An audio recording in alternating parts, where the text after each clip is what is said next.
Muy buenos días a todos. Sean bienvenidos a la Iglesia Bíblica de Cypress. Es un gozo estar reunidos en este lugar, congregados, para juntos adorar a aquel que merece toda la gloria y toda la honra, ¿verdad? A nuestro gran Dios y Salvador Jesucristo, a quien damos gloria. Agradecemos a Él por la presencia de todos y cada uno de ustedes. Nos gozamos en el Señor de que ya muchos están de regreso después de la semana de Spring Break y que estamos volviendo a la normalidad, y damos gracias a Dios porque Él les guardó su salida y guardó su entrada, ¿verdad? Y nos permite estar nuevamente congregados en este lugar, en su nombre, adorándoles. Amados, para mí una alegría tremenda el poder verlos a todos, y espero que todos sean bendecidos el día de hoy, que usted sea bendecido por Dios en primer lugar, y además que tenga un excelente tiempo de comunión con la iglesia, unos con los otros, ¿verdad? Y nos gozamos en eso. La Escritura dice que para Dios es agradable ver cuando los hermanos estamos juntos y en armonía, disfrutando la comunión los unos con los otros. Si usted nos visita hoy, el día de hoy, pues estamos honrados con su presencia y esperamos que usted sea bendecido y esperamos que usted salga de este lugar lleno de la presencia de Dios y disfrute de un excelente tiempo en comunión, tanto con Dios como con la iglesia, ¿verdad? Así que gracias por visitarnos. Estoy siguiendo una serie basada en la carta del apóstol Pablo a la iglesia de los Romanos, y llegamos al capítulo 6, y hoy vamos a ver, te invito a abrir tu Biblia en Romanos capítulo 6, creo que vamos a ver los versos 15 y 16, si no me equivoco. Y digo eso porque no estoy seguro hasta dónde voy a llegar, ¿ok? Versos 15 y 16, abre tu Biblia por favor. Romanos capítulo 6, versos 15 y 16. Recuerde que la carta del apóstol Pablo a la iglesia de Roma tiene el propósito de presentar el evangelio de Dios. Él empieza diciendo, al comienzo de la carta, empieza diciendo que este es el evangelio de Dios, el evangelio que Dios le ha dado, que Dios le ha revelado. Y su propósito es presentar las doctrinas básicas del evangelio, ¿verdad? En los capítulos 1 al 3, el apóstol Pablo básicamente lo que hace es condenar a toda la humanidad. Decir a la humanidad, ¿sabes qué? Todos somos pecadores y por tanto todos estamos en la misma condición, estamos bajo la ira de Dios. En los capítulos 4 y 5 el apóstol Pablo establece el fundamento del evangelio, que es la doctrina de la justificación por sola fe, ¿verdad? Solo por la fe en Cristo un pecador puede ser justificado. No hay otro medio de justificación, no es por obras para que nadie se gloríe. Y a partir del capítulo 6, capítulo 7, Pablo está hablando de un tema importante que continúa, es otra doctrina básica del cristianismo, y es que todos aquellos que han sido justificados por la fe en Cristo van a ser santificados por Dios. ¿Okay? Dios está preparando una iglesia santa y sin mancha para que vaya a su presencia. Él no está preparando a una iglesia que esté arrugada y toda llena de churre, ¿verdad? Entonces, Dios está santificando a su iglesia. Así que eso es lo que estamos viendo en estos capítulos. Nada más le hago ese análisis para que usted, si usted no ha estado aquí las semanas anteriores, tenga una breve idea de dónde estamos. ¿Ok? Romanos 6, versos 15. ¿Tiene su Biblia? Ok, si usted tiene su Biblia abierta ahí, le voy a robar que usted me preste su atención y le voy a pedir que usted ahora vaya conmigo al Señor en oración. Recuerde siempre que usted vaya a estudiar la Sagrada Escritura, antes de hacerlo, vaya al Señor en oración y pídele al Señor que Él abra sus ojos espirituales y que Él le permita ver las maravillas que esta ley tiene para nosotros. Amado Dios, te damos gloria y honra, Señor. Gracias por tus bondades, por tus misericordias, por tu fidelidad. Gracias por permitirnos congregarnos en tu nombre, Señor, para adorarte, porque solamente tú eres santo, porque solamente tú eres digno de recibir, Señor, toda nuestra gloria y toda nuestra adoración. Gracias porque grandes y maravillosas son tus obras, Señor. Gracias porque podemos decir Ebenezer, hasta aquí nos ayudó el Señor. Y gracias, Señor, porque sabemos que la obra que tú comienzas, tú la perfeccionas. Y por eso, Señor, te damos toda la gloria y la honra en esta mañana. Y venimos ante ti, Señor, con reverencia, no por nuestros méritos, sino por los méritos de tu Hijo amado, quien es nuestro Señor y Salvador, Jesucristo. Y, Señor, a través de Él queremos rogarte que en esta mañana, Señor, tú nos hables mediante tu palabra. Que tú permitas que nuestros ojos espirituales puedan ser abiertos, Señor. Que nuestra mente, nuestro espíritu estén receptivos.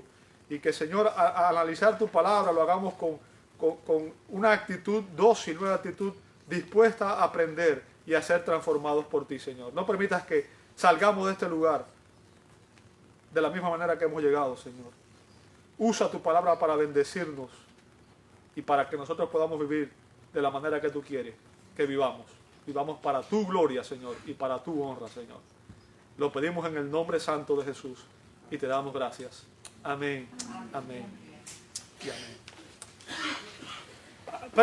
Permítame hacerle una pregunta muy personal. ¿Ok?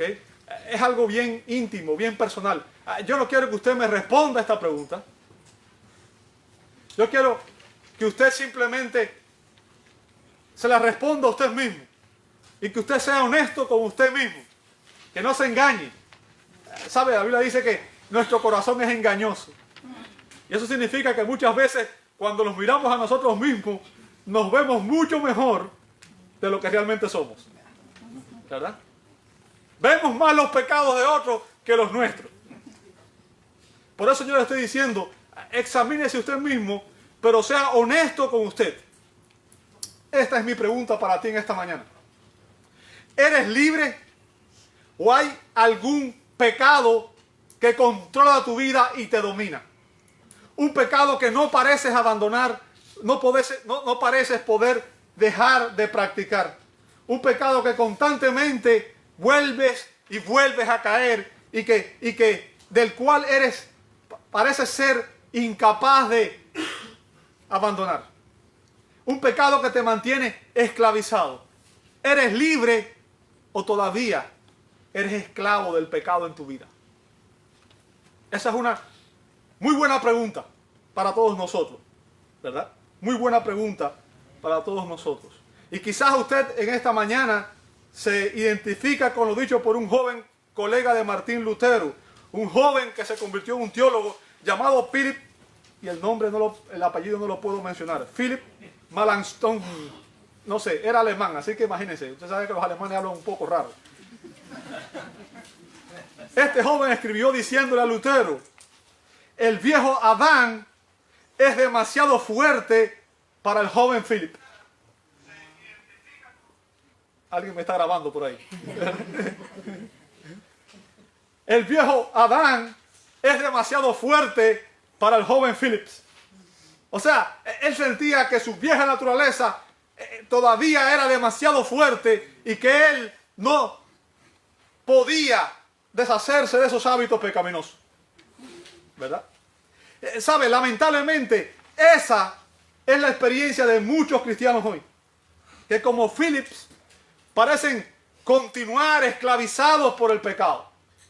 Parece que el pecado todavía los controla debido a que no comprenden su verdadera identidad en Cristo. Ellos no conocen realmente lo que significa estar en Cristo. El propósito del apóstol Pablo en estos versos que vamos a ver en Romanos 6, y este pasaje va del verso 15 hasta el verso 23, pero como dije, como es tanto contenido, lo voy a ir haciendo por pasos para que usted pueda entenderlo y pueda disfrutarlo. Y como es tan importante lo que vamos a aprender, creo que lo mejor es que lo hagamos de esta manera para que usted pueda digerir todo este alimento. Bien. El propósito del apóstol Pablo en estos versos es dejar muy claro que fuimos, fíjense que no estoy diciendo que seremos, sino que todo cristiano fue libertado del pecado, de la esclavitud del pecado. Un cristiano no tiene por qué vivir esclavizado por el pecado. Fuimos libertados por el pecado, por el poder transformador de la gracia de Dios, para, escuche bien esto, para que usted y yo vivamos en santidad. Amén. Para eso fue que Dios nos salvó. Así es. ¿Ok? Fuimos libertados por el poder transformador de la gracia de Dios. Fuimos libertados del pecado para que usted y yo vivamos en santidad, vivamos para la gloria de Dios y para que este mundo vea que hay un Dios vivo, un Dios que tiene poder, un Dios que transforma la vida de aquellos que estaban esclavizados por el pecado y ahora aquellos que están esclavizados por el pecado, en Cristo somos nuevas criaturas y tenemos una vida libre, una vida plena, una vida en la cual usted y yo podemos honrar a Dios con nuestras acciones y con nuestras vidas. Así que esa es la tesis del apóstol Pablo. Fuimos libertados del pecado para que vivamos en santidad. Fuimos libertados del pecado para que vivamos en santidad. Ese es el argumento del apóstol. Y él utiliza un patrón similar al que utilizó en los versos 1 al 10. Si usted estuvo aquí, usted vio que en los versos 1 al 10, él usó el mismo patrón que usa ahora, ¿verdad? Y nos describe en primer lugar en el verso 15 un ataque a su argumento. Después en el verso 16 vemos el argumento. En el verso 17 al 22 vamos a ver el análisis, y eso va a ser la semana próxima. Y en el verso 23 vemos un absoluto, y eso no sé cuándo va a ser. Bien. Bueno, vamos a empezar por el ataque en el verso 15. Fíjense, ¿qué pues? Pecaremos porque no estamos bajo la ley, sino bajo la gracia. ¿Ve ahí? Ahora, si usted presta atención, verá que es el mismo patrón de los versos 1 al 10. Fíjense, en el verso 1 como él dijo, ¿qué pues diremos? ¿Perseveraremos en el pecado para que la gracia abunde? ¿Lo vio ahí? ¿Ve que es el mismo patrón? Ahora recuerde, Pablo lo que está haciendo aquí, a Pablo no le gustaban las cosas fáciles. No era un predicador como los que de hoy, muchas veces, que nos gustan las cosas fáciles. A Pablo no. Pablo le gustaba argumentar, ¿sabe? A los judíos les gustaba argumentar, ¿ok? Mediante preguntas y respuestas. Y lo que Pablo está haciendo aquí es haciendo la pregunta que un enemigo imaginario le haría a él para atacar la enseñanza del Evangelio de Dios. La enseñanza de que la salvación es solo por gracia, solo por fe y solo por Cristo. Bien. Y específicamente, y yo quiero que usted entienda, esta pregunta era imaginaria, pero la razón por la que Pablo la hace en el contexto es porque realmente esta pregunta estaba viniendo hacia Pablo. O sea, había personas haciendo esta pregunta, atacando a la enseñanza del apóstol Pablo. Y en específico, en este contexto, en específico, el ataque está en el hecho básico de todo el cristianismo. ¿Sabe? El fundamento del Evangelio es que la salvación es solo por gracia. Es un don inmerecido.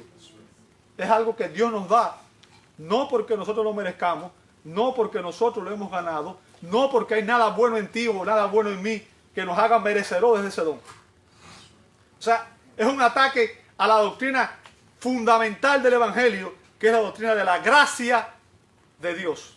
La gracia de Dios. ¿Ok? El apóstol está respondiendo aquí a dos ataques a esa doctrina. Dos ataques a la doctrina de la gracia. El primer ataque venía de los legalistas judíos. Los legalistas judíos. ¿Sabe? Bueno, si usted ha leído el Nuevo Testamento, usted sabe que en los tiempos de Jesús, quienes más fuerte atacaron a Jesús fueron específicamente los fariseos y un poco los saduceos.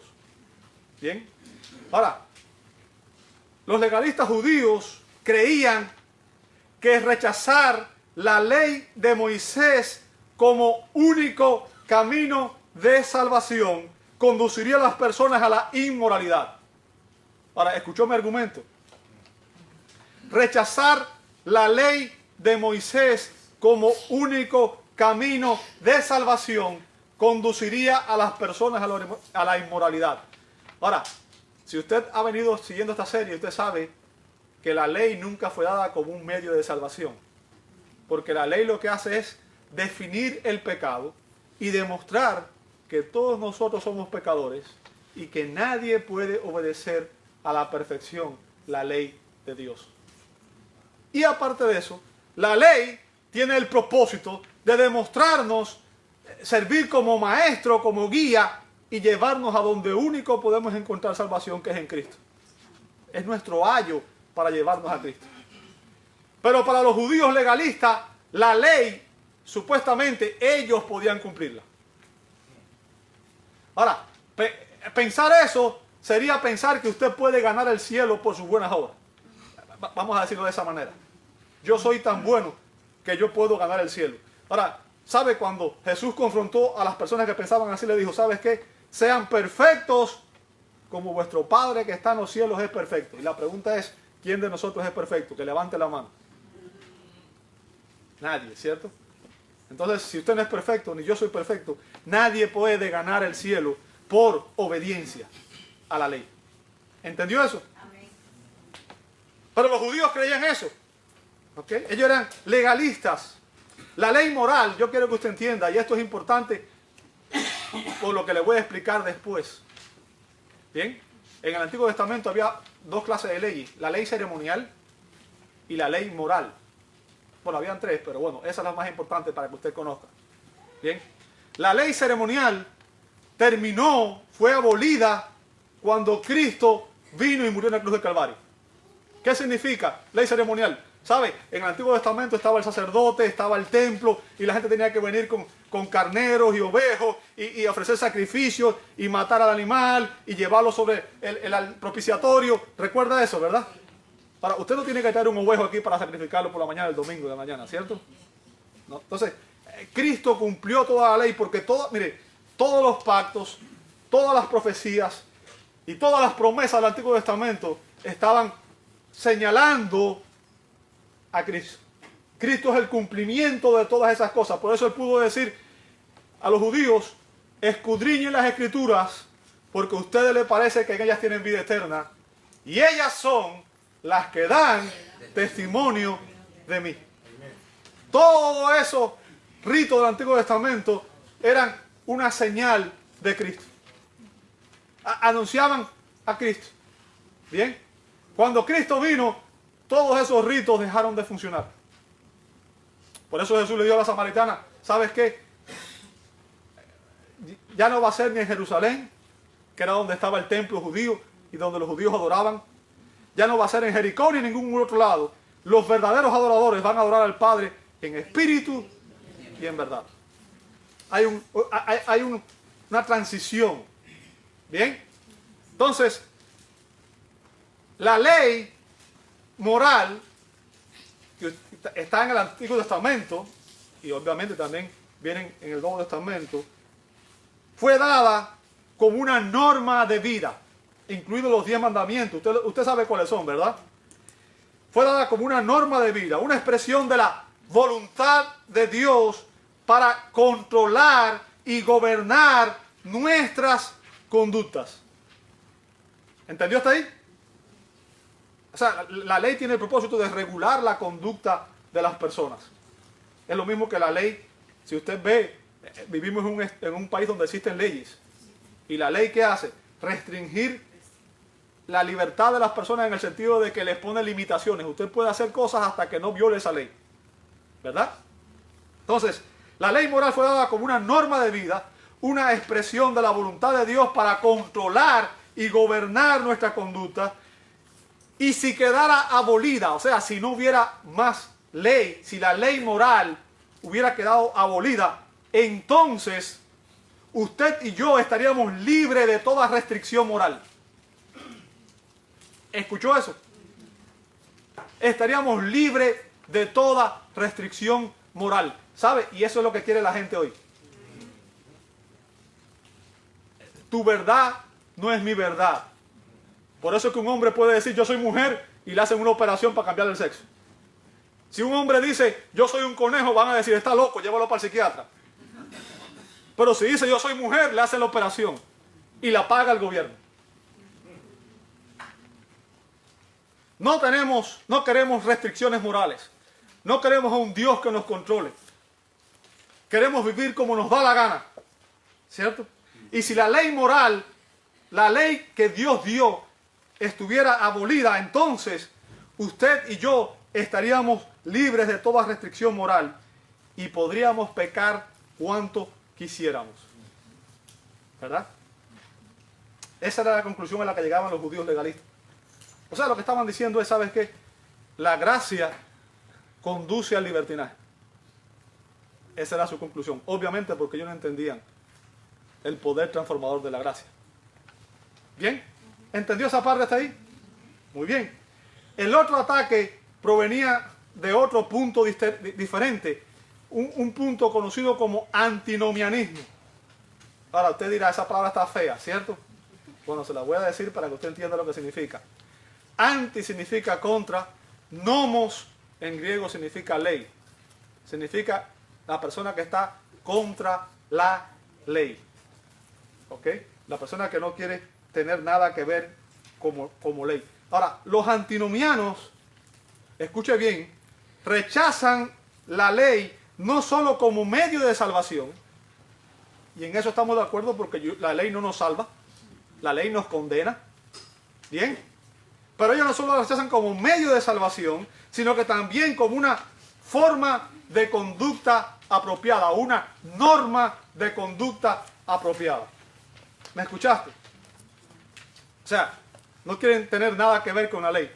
La ley para ellos no tiene ningún sentido.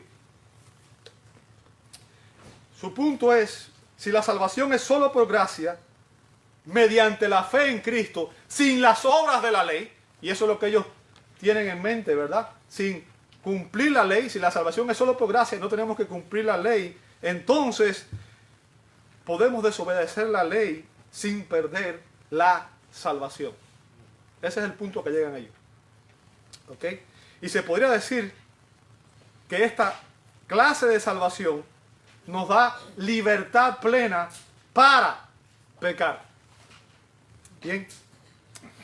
O sea, los antinomianistas afirman, y voy a citar aquí lo dicho por el Dr. J. Montgomery Boyce, como estamos libres de la ley, podemos hacer lo que nos plazca. Somos libres de seguir pecando. De hecho, podemos revolcarnos en el pecado. Ahora yo quiero que usted entienda algo y me preste mucha atención porque esto es importante. Yo quiero que usted entienda que hay iglesias que están enseñando esto hoy. El movimiento Gracia Libre enseña esto hoy. Enseña que una persona puede recibir a Cristo como Salvador y no como Señor de su vida. Y que puede seguir viviendo su vida como le da la gana, pero que como ya confesó a Cristo, es salvo y que puede vivir en pecado toda su vida. Eso es antinomianismo. ¿Me escuchó? Yo quiero que usted entienda, ambas posiciones han malinterpretado la doctrina de la gracia. Las dos. Las dos. Ambas son un ataque al Evangelio de Dios.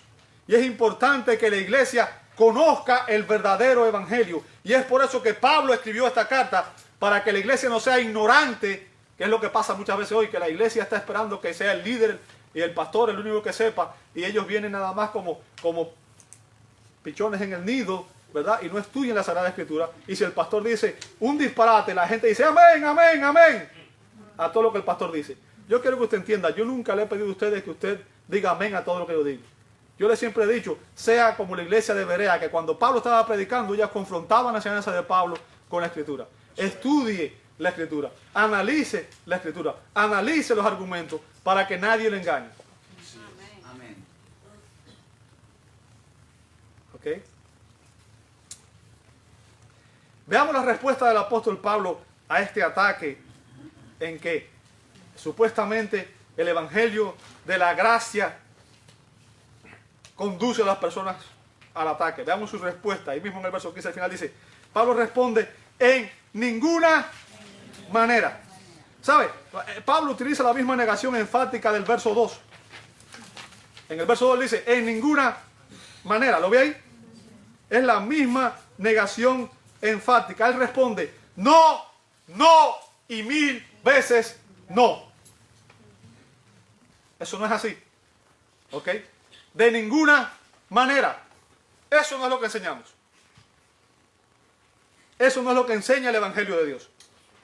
Él quiere dejar muy en claro, en primer lugar, que él no está enseñando antinomianismo. Que la enseñanza de Pablo no era contra la ley. Y tampoco que la salvación por gracia nos da libertad de pecar. Lo que la salvación por gracia nos da es libertad para dejar de pecar. ¿Ve la diferencia? No libertad para pecar, sino libres, nos hace libres para que dejemos de practicar el pecado y podamos vivir de la manera que Dios quiere que usted y yo vivamos. Lo que Dios quiere es hacerte libre del pecado. ¿Ok? Ahora hemos visto en primer lugar el ataque. Vamos a analizar ahora el argumento en el verso 16. Verso 16. Dice, ¿no sabéis que si os sometéis a alguien como esclavos para obedecerle, sois qué cosa? Esclavos de aquel a quien obedecéis, sea del pecado, para muerte, o sea de la obediencia para justicia. ¿Ok? ¿Sabe? Note, fíjense, dice, soy esclavo de aquel que me obedecéis, sea del pecado para, ¿qué cosa? Muerte. O sea de la obediencia para, ¿qué cosa? Fíjense que él no dice lo opuesto de la muerte, ¿qué es? La vida. Sin embargo, él no usa el término vida, él usa el término justicia. Y usted pregúntese por qué. ¿Por qué razón? Porque si él dijera que la obediencia conduce a la vida, estaría diciendo que nuestras obediencia a Dios, que nuestras obras nos hacen ganar el cielo. Que es lo opuesto a lo que él viene enseñando. Él viene enseñando que la salvación es un don de Dios y que es por gracia. Y que solamente por la gracia de Dios es que podemos cumplir la ley. Pero sin la gracia de Dios, ningún pecador puede llegar a obedecer a Dios. ¿Entendió eso? Fíjense, Pablo usa aquí una ilustración muy obvia, que es la ilustración del amo y el esclavo. Todo aquello, escúchame bien, todo aquello a lo que te sometes y te controla, se convierte en tu amo. ¿Me escuchaste? Todo aquello a lo que te sometes y te controla, se convierte en tu amo. ¿Sabe? Hay personas que están esclavizadas por las drogas. Las drogas los controlan. No pueden dejar de usarlas.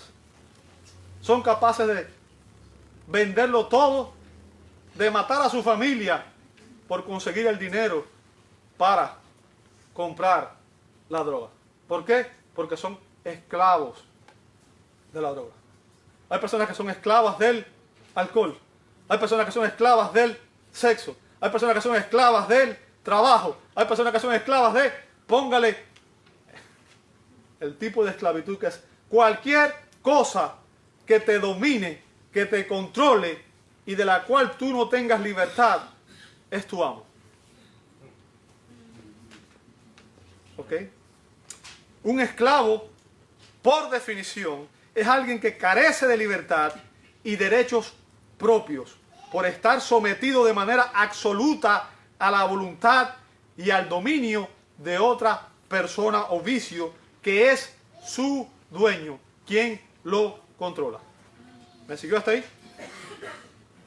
Y por eso vuelvo a la misma pregunta con la que empecé el mensaje. ¿Qué te controla a ti? ¿De quién eres esclavo?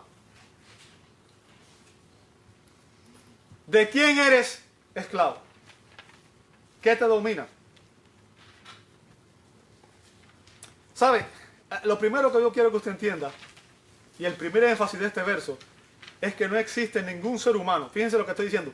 Ningún ser humano, ninguna criatura que sea totalmente libre. El único ser que es absolutamente libre es Dios.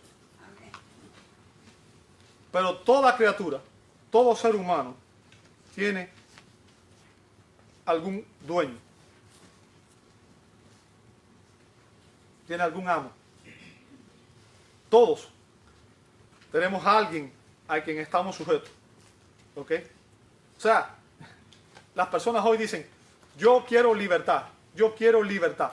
Pero libertad en el sentido de que la gente, la mayoría de la gente busca libertad en el sentido absoluto de poder hacer, decir y vivir como te da la gana. Nadie la tiene. Y es muy sencillo. La ley restringe nuestra libertad. Usted puede hacer lo que usted quiera mientras no viole las leyes que existen. ¿Cierto? Si usted dice, ¿sabes qué? Me voy a ir por ahí para allá y no voy a parar más en ninguna señal y se va todo lo que da, lo más seguro es que lo agarre la policía. Bueno, aparte, si no tiene un accidente y se mata, lo más seguro es que lo agarre un policía y lo ponga una buena multa o vaya hasta preso por peligro. Pueden considerar que usted está en peligro, es un peligro para las personas alrededor suyo, ¿cierto? Ahora, yo quiero que usted entienda, el universo se rige por leyes. ¿Y sabe quién es el legislador absoluto? Es Dios. Todo el universo se rige por leyes. Usted puede creer esas leyes, puede ignorarlas, pero al final las leyes están ahí y son las que controlan el universo. Muy sencillo, le voy a poner un ejemplo. Usted puede ser ignorante en qué es la ley de la gravedad. Puede que usted no sepa lo que es la ley de gravedad, ¿cierto? Usted no la conoce, no sabe por qué funciona de esa manera, pero usted sabe que si usted se sube en un edificio de 20 plantas y brinca del balcón, ¿qué va a pasar? Se va a caer y se va a matar, ¿cierto? ¿Por qué? Porque hay una ley, que es la ley de gravedad, que dice que todo va al centro, todo baja. Bien, usted puede ser ignorante de la ley, pero el hecho de que usted sea ignorante de la ley no significa que usted está excluido de cumplir la ley. ¿Me seguiste hasta ahí? En el universo existen leyes físicas, leyes morales, leyes espirituales, todo está regido por leyes. Y violar la ley siempre tiene consecuencias. Sea cualquiera la ley que usted viole. Si usted viola la ley del tránsito, usted va a recibir un ticket por eso. Si usted viola las leyes físicas, usted va a recibir las consecuencias de eso. Y si usted viola la ley moral de Dios, usted va a sentir las consecuencias de eso. ¿Sabe? En este país hay un % altísimo de gente que está yendo a psiquiatras y a psicólogos tratando de que le arreglen la cabeza porque están desajustados. ¿Por qué? Porque su estilo de vida desordenado les han causado tantos trastornos y tantas cosas y la gente está buscando una solución en el lugar equivocado. Cuando usted viola la ley de Dios, usted sufre las consecuencias. Hágalo con conocimiento de causa o hágalo en ignorancia. ¿Por qué? Porque las leyes, ya lo dice, son leyes. ¿Y se aplican cuándo? Siempre. ¿Ok? Siempre. Agustín de Hipona, que fue uno de los teólogos más grandes que la historia ha conocido, definió el pecado de esta manera. Fíjense, el pecado es creer la mentira de que eres autocreado, o sea, de que tú te creaste a ti mismo y de que eres independiente. Que eres autodependiente, o sea, que tú dependes de ti mismo y de nadie más, y que eres autosuficiente. ¿Ves eso? Sí. ¿Sabes? Y eso es lo que crea el ser humano hoy. Dios no nos creó. Salimos de un monito. Y como salimos de un monito, yo puedo hacer lo que me dé la gana. Puedo vivir como yo quiera. ¿Cierto? Amado, el punto es que no somos autónomos. Toda persona tiene un amo. Quizás usted no lo sepa. Quizás yo no lo sabía antes de ser cristiano. Pero toda persona tiene un amo. Ese amo es el pecado o ese amo es Dios. ¿Dónde está eso? Verso 18. Romanos 6, 18, ¿qué dice? Y libertados de qué cosa?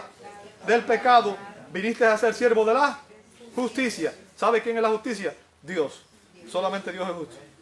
Una persona es o esclava del pecado o es esclava de Dios. Lea el Salmo 1. Lea toda la Biblia. Hay solamente dos posiciones.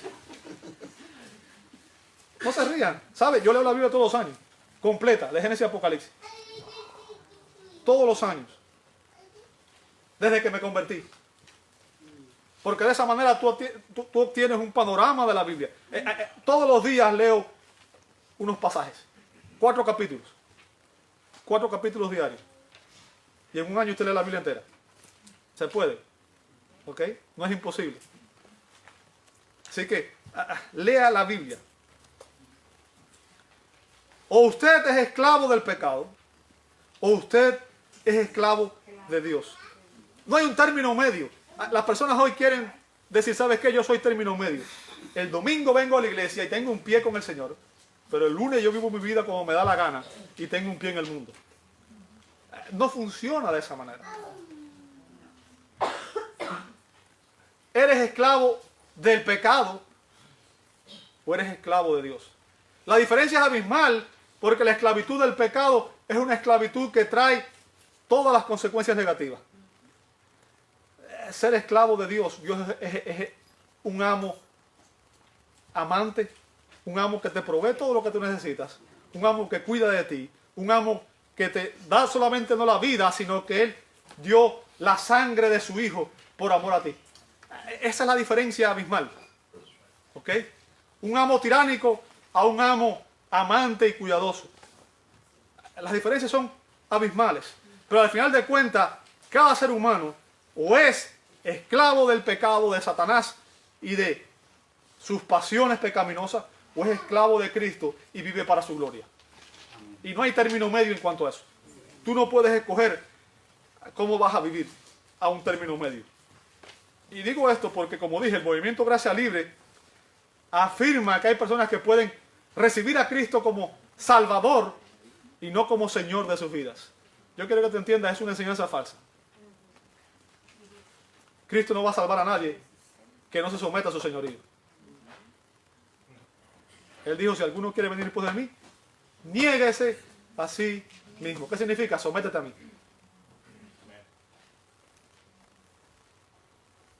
Si tú no te sometes a Cristo, tú no has entendido el Evangelio. Y por lo tanto no eres salvo. Necesitas entender que la única manera en que Dios te va a recibir es cuando tú vienes en sus términos. ¿Sabes? Si yo quisiera ir ahora a la Casa Blanca y entrar por la puerta, lo más seguro es que me caigan a tiros. ¿Por qué? Porque el presidente que está ahí y los guardias lo van a impedir que yo entre. ¿Verdad? Ahora, imagínese usted un ser humano caído queriendo entrar al reino de Dios en sus propios términos. Yo vengo aquí, Dios, porque tú tienes que hacer lo que a mí me dé la gana. Si el presidente de este país funciona de esa manera, imagínese el reino de los cielos. Le estoy poniendo nada más algo que no se puede comparar, pero es para que usted tenga una idea, nada más, de lo que estoy diciendo. ¿Verdad? Ahora, ¿cuál es el punto que yo quiero que usted entienda? ¿Sabe? Hay personas que dicen que usted es cristiano y que usted puede vivir como un pecador. Cristiano, pecador. ¿Sabe? Jesús dijo en Mateo 6:24 que ninguno puede servir a dos señores. ¿Qué significa? Usted no puede ser esclavo del diablo y del pecado y esclavo de Dios y de la santidad. Ninguno puede servir a dos señores. ¿Por qué? Porque aborrecerá al uno y amará al otro, o estimará al uno y menospreciará el otro. Usted no puede servirle a Dios y al pecado. Ninguna persona puede tener dos naturalezas diferentes y opuestas al mismo tiempo. ¿Escuchaste eso?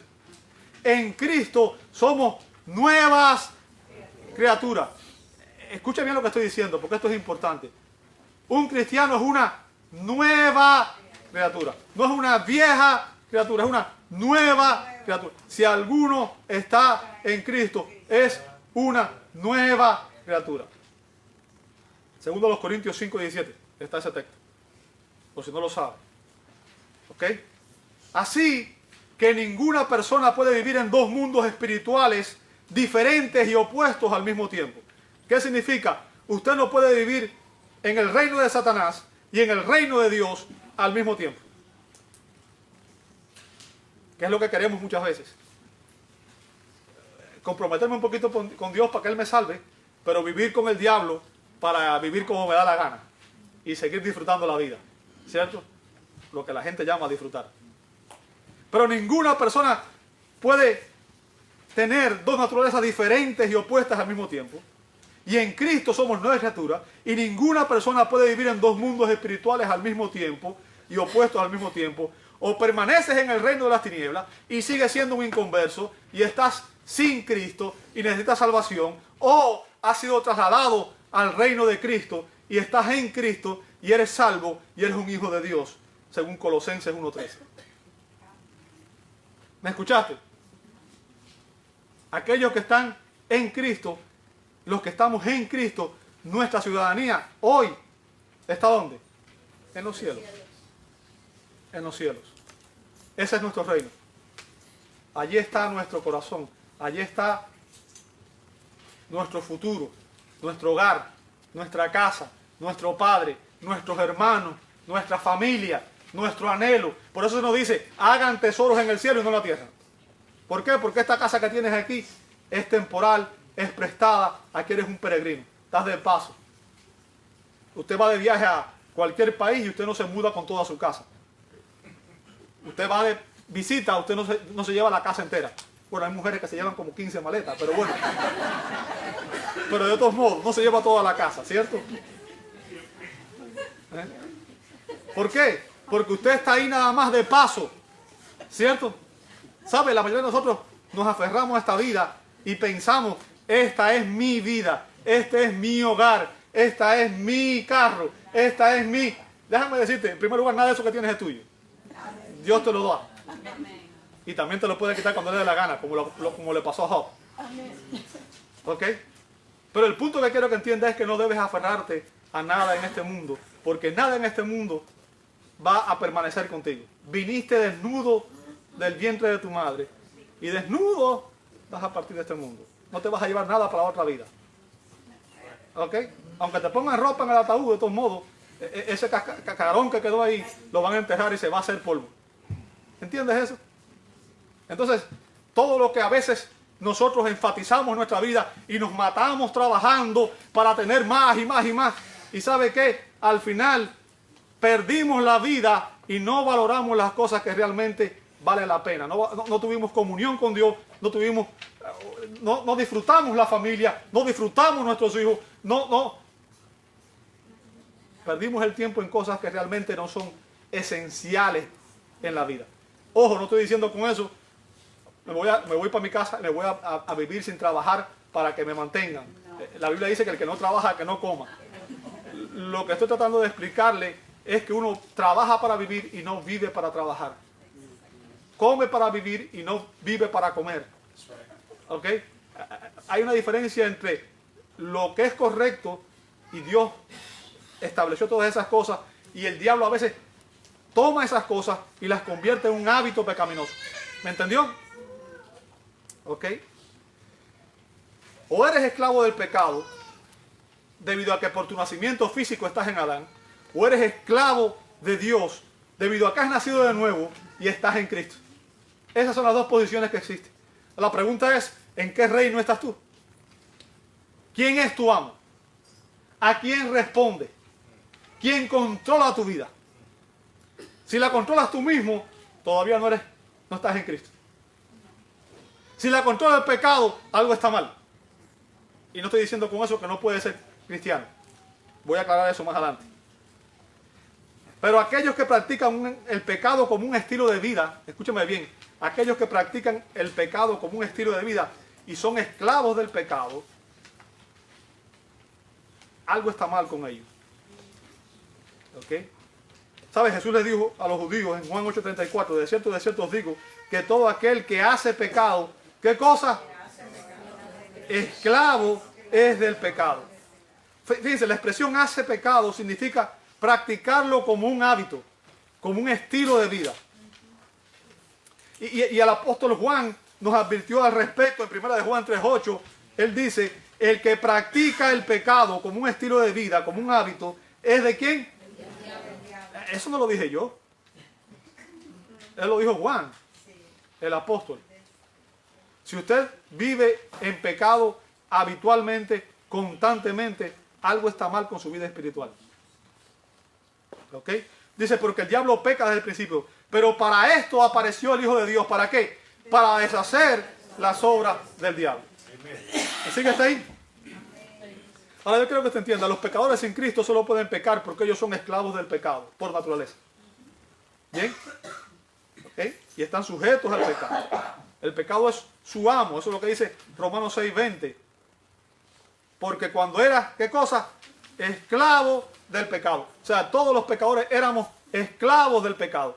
Y solamente podíamos pecar cuando estábamos en Adán, cuando todavía no estábamos en Cristo, cuando no habíamos sido salvados por la gracia de Dios.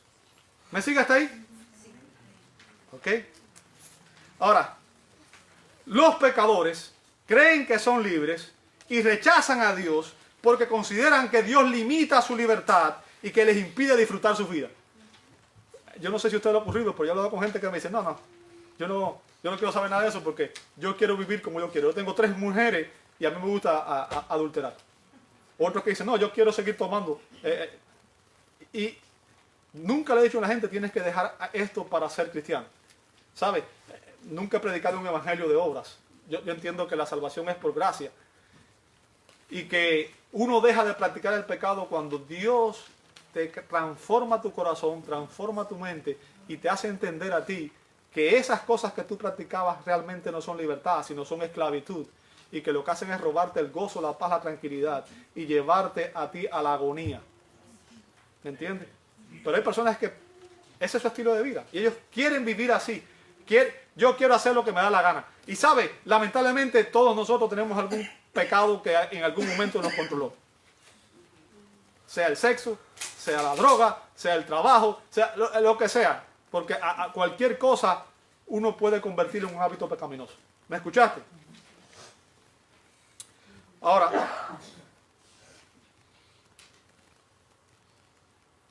como nos dice Warren Wiersbe, el ejemplo clásico de un pecador es el hijo pródigo, en Lucas 15, 11 al 24. Este joven quería alejarse de su padre para ser libre. ¿Cuántos jóvenes hay aquí hoy?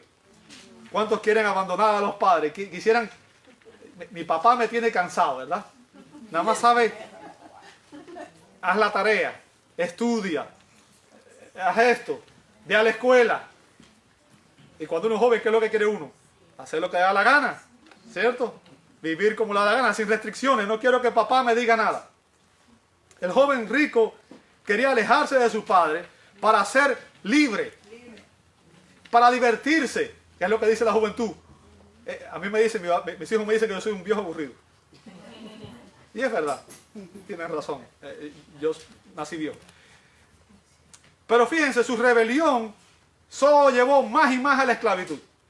Si usted analiza su historia, lo que él pensaba era libertad, realmente lo llevó más y más a la esclavitud. Él fue un esclavo, en primer lugar, él fue un esclavo de los deseos incorrectos. ¿Por qué? Porque deseaba una libertad que no era la libertad para la cual Dios nos diseñó. ¿Bien? Él era esclavo de los deseos incorrectos. Luego fue esclavo de los actos incorrectos. ¿Cuándo? Cuando tomó la herencia de su padre antes de que su padre se muriera y se fue y se alejó de su papá. Y después de ahí empezó a vivir desordenadamente, lo que dice el texto. ¿Bien? Y finalmente fue un esclavo literal, cuando tenía que trabajar como esclavo prácticamente. ¿Sabe que los judíos odiaban? Bueno, para los judíos los cerdos eran animales impuros. Tocar un animal impuro significaba ser excluido de la adoración en Israel. Para que un judío cuidara cerdos era una abominación, vamos a decirlo de esa manera. Y este joven terminó precisamente ahí, comiendo la comida de los cerdos, algo que ni siquiera los esclavos más pobres hacían. Imagínense las consecuencias que tienen el ser libre y el disfrutar la vida que los jóvenes y a veces los adultos también buscamos. Bien. Lo que él pensó que era libertad resultó ser el peor tipo de esclavitud. Y fue solo cuando él regresó a su casa y se sometió a su padre que él encontró la verdadera libertad. Yo quiero que usted entienda, aquellos que estamos en Cristo, amado hermano, si usted está en Cristo, si usted ha recibido a Cristo como Señor y Salvador, usted ha sido libertado del pecado. Eso es lo que dice Romanos 6:18. Y ahora somos esclavos de la justicia. ¿Ok? ¿Qué significa eso? Fuimos libertados de la esclavitud del pecado para que usted y yo vivamos de una manera que refleje la naturaleza y el carácter santo de Dios. Dios te libertó del pecado para que vivas bajo su control, bajo su soberanía, bajo su señorío, y tú vivas te lo voy a poner de otra manera para que tú lo entiendas. Vivías en una casa con un padre que no era tu padre real y que te abusaba, y tenías un hermano mayor, Adán, no Adán el de nosotros, Adán, el primer padre, que era otro sinvergüenza y que vivía como le daba la gana. ¿Bien? Y de repente un padre nuevo viene y te adoptó en su familia, pero en este nuevo hogar hay hábitos diferentes. Hay un estilo de vida diferente. En aquel había opresión, había tiranía, había pecado. En este hay santidad, hay amor, hay gracia. Y tienes un hermano mayor que se llama Cristo. Antes tú imitabas el estilo de vida de tu hermano mayor, Adán. Era tu patrón. Ahora tú tienes un hermano mayor que se llama Cristo. Y tú debes imitar su ejemplo. ¿Sabes? Por eso nos llamamos cristianos. Porque somos seguidores de Cristo. Si usted quiere un patrón, ¿sabe? La mayoría de los jóvenes ven películas de los superhéroes. ¿Cierto? Los superhéroes. Superman, el hombre araña, la mujer maravilla, el no sé qué. Y la gente quiere ser como el superhéroe. Déjame decirte, todos esos superhéroes son de mentira. ¿Sabes qué? Hay un superhéroe que es real, que se llama Jesucristo. El Hijo de Dios, el varón perfecto. Y ese debía ser el modelo que tú y yo anheláramos imitar. Compararnos con él cada día. No te compares con tu hermano, no te compares con el que está al lado de ti, porque el que está al lado de ti tú puedes decir, ¿sabes qué? Yo soy mejor que esta persona. Pero cuando te comparas con Cristo te das cuenta que todavía te falta. Y que te falta mucho. ¿Cierto? ¿Sabe? Cuando Pablo dice en el verso 16, si os sometéis a alguien, parece en el contexto que él está hablando de una sujeción voluntaria. ¿Ok? Ahora recuerde que les dije, amado, me falta un poquito todavía. Así que los que tienen hijos, por favor, búsquenlo. Yo sabía que esto iba a ser muy largo. Y eso es que la corté. Ahora recuerde que los pecadores sin Cristo no pueden hacer otra cosa que pecar. ¿Verdad? ¿Recuerda eso? Pero aquellos que estamos en Cristo somos capaces de no pecar. Préstame atención, por favor, no te distraigas. Los que estamos en Cristo somos capaces de no pecar. ¿Me escuchaste?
¿Sí o no? Aquellos estilos de vida que se caracterizan por el pecado habitual son esclavos del pecado. ¿Ok? Son esclavos del pecado. Ahora, Juan advirtió en 1 de Juan 3:9 que todo aquel que es nacido de Dios no practica el pecado como un estilo de vida. Porque la simiente de Dios, ¿qué cosa? Permanece en él. Cristo está en ti. Y Él es el que te da victoria sobre el pecado. Ya voy a terminar, no se preocupen. Deme unos minutos más, ya termino. ¿Ok? Y no puede pecar porque es, ¿qué cosa? Nacido de Dios. Ahora yo quiero que te entiendas. La Biblia evidencia que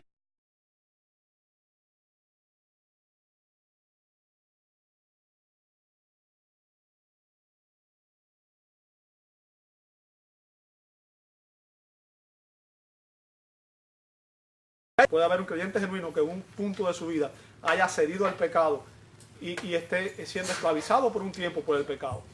Por un tiempo. Nota que dije, por un tiempo. ¿Me escuchó? Y voy a poner el ejemplo clásico, que es algo que la mayoría de la gente que ha estado en la iglesia por mucho tiempo lo conoce. ¿Cuántos han oído hablar de David, el rey de Israel? Todo el mundo lo conoce, ¿verdad? Y ustedes saben que David adulteró con Betsabé y mandó a matar a Urías Geteo. ¿Sí o no? David era un creyente genuino. ¿Sí o no? Era un creyente genuino. La Biblia dice que David era un hombre con un corazón conforme al corazón de Dios. ¿Sabe? Decir eso es un elogio. ¡Wow! ¿Ok? ¡Wow! Ahora, ¿cuáles fueron algunas consecuencias de permitir que el pecado lo esclavizara? ¿Qué fue lo que pasó con David cuando el pecado lo esclavizó? ¿Sabe que David pasó un tiempo entre que él cayó en pecado y que él confesó su pecado? Pasaron aproximadamente más de un año. Ese tiempo David estuvo en rebeldía. ¿Ok? ¿Cuáles fueron algunas consecuencias de eso? Te voy a decir en primer lugar, la primera consecuencia es pérdida de la comunión con Dios. Fíjense, no dije pérdida de la relación con Dios, dije pérdida de la comunión con Dios. Lo voy a poner de otra manera. Si su hijo se porta bien con usted, usted está contento, la armonía de la relación está buena. Pero cuando se porta mal, usted está enojado y tiene que disciplinarlo. ¿Cierto? Entonces, cuando una persona comete pecado, Dios como nuestro Padre tiene que disciplinarnos y la armonía de la relación se afecta. ¿Entendió eso? Por eso David dijo en el Salmo 51:11, en la primera parte, no me eches de delante de ti. ¿Ok? No solamente eso, cuando una persona está en pecado, pierde el gozo. El gozo que trae la gracia de Dios, el gozo que trae la salvación. Por eso en el verso 12 dice, 51:12 dice, vuélveme el gozo de tu salvación. ¿Lo veis? Por eso es que a veces los cristianos no tenemos gozo. Si estamos en pecado no podemos tener gozo, no podemos tener alegría, porque estamos en rebeldía con Dios. Y Dios, obviamente, cuando usted está en rebeldía con Dios, la armonía de la relación se perdió y Dios no le está bendiciendo. Dios lo está disciplinando. ¿Me escuchaste? No te distraigas, por favor. Ya voy a terminar con esto. Y por último lugar, si usted permanece en pecado mucho tiempo, Dios va a disciplinarlo y va a haber pérdida de la paz y de la salud física, pérdida de la paz emocional, ¿ok? Y de la salud física por la disciplina del Señor. Usted puede leer en Hebreos 12, 5 al 6, que dice que Dios es como un padre y que el Dios al que ama disciplina, ¿verdad? Y en el Salmo 32, 3 y 4 dice, fíjense lo que dice David, fíjense lo que dice David. Salmo 51 y Salmo 32 son dos salmos de confesión, donde David finalmente vino al Señor arrepentido y trajo todo lo que había dentro de él y confesó al Señor su pecado. Salmo 32, versos 3 y 4 dice, mientras callé, ¿lo ve ahí? ¿Sabe por qué dijo eso? Porque él hubo un tiempo en que él no quería confesar su pecado. Él quería mantenerse sin decir, sin venir a Dios.